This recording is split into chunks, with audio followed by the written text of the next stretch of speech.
First thing in the morning, we're honoring our local heroes, people you see every day, but may not know the sacrifices they've made for your freedom. This morning, a look at a time almost 65 years ago and a man I had the pleasure of interviewing recently and getting to meet. These American troops involved, of course, in the Korean War in 1950, and by the June of 1951, this 21-year-old man from South Bend was right in the middle of it. He was one of our tanks. This is me here. That was Stanley Herman in 1951, a wide-eyed draftee of the U.S. Army who gave up his good job at Studebaker for the battlefields of Korea.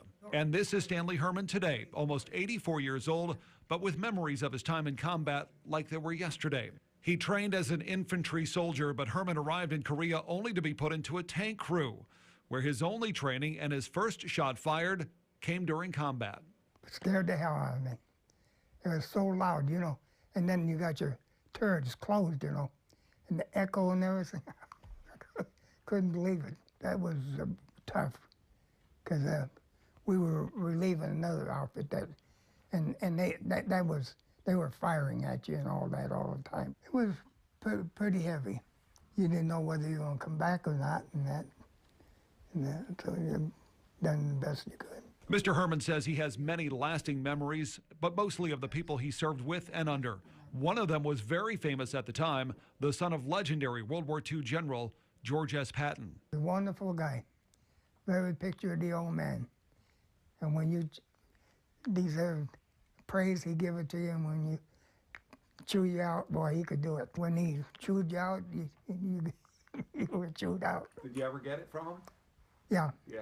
Yeah, one time for not shaving, so he made me shave with cold water right up on line. It's been 62 years since Herman left Korea and 61 years since the fighting stopped. But there are still times in the quiet of his house when he thinks back to certain details. One of our tankers had his hatch open, and a grenade went in there and killed him. With 5 million lives lost in the Korean War, the two sides are still stuck at the 38th parallel dividing the North and the South, with weapons pointed at each other. The Korean War didn't have the sheer numbers of World War II, nor did it have the controversy of Vietnam. Some have called it the Forgotten War.